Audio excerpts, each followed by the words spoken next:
When the Trudeau Liberals were elected back in 2015, we were hopeful that we'd see a change in politics. Stephen Harper had had his turn, and a new government was chosen by the people, and we saw fresh and new faces to take the reins and lead Canada into the next step of the 21st century.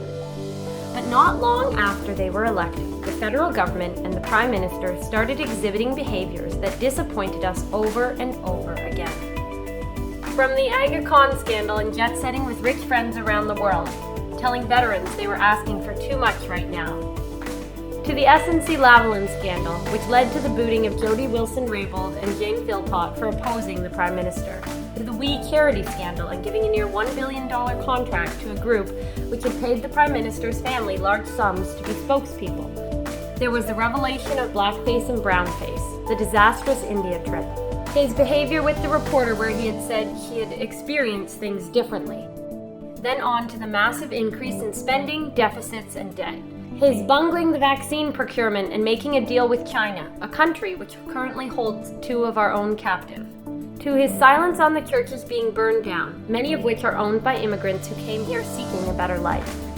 The sexual misconduct present in the higher-ups of the Canadian military, individuals appointed by the Prime Minister. He had a chance to tackle a real feminist issue, and he swept it under the rug. And his unbelievably disappointing failure to deliver on safe drinking water on First Nations reserves. And even during the campaign, he abandoned our allies in Afghanistan. He told Canadians struggling financially that he doesn't think about monetary policy. So many things have happened, and many have claimed that it's due to ignorance or inexperience. But we don't think so. We think the real reason is much more worrying. The Prime Minister and those around him are well educated.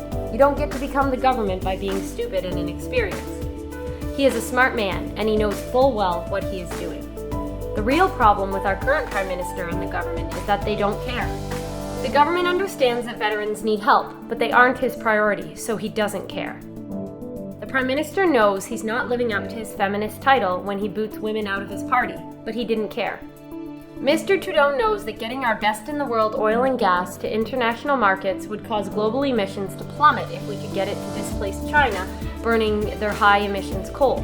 But he doesn't care. He wants to shut the Canadian energy sector down anyway. It can't be ignorance at this point. It has to be deliberate.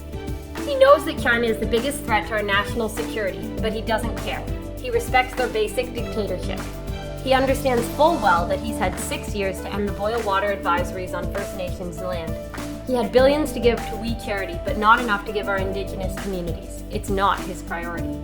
Mr. Trudeau knows that burdening our children and grandchildren with debt leaves them with fewer and fewer economic opportunities down the road. He doesn't seem to care. The Prime Minister promised us sunny ways, and we wanted to believe him.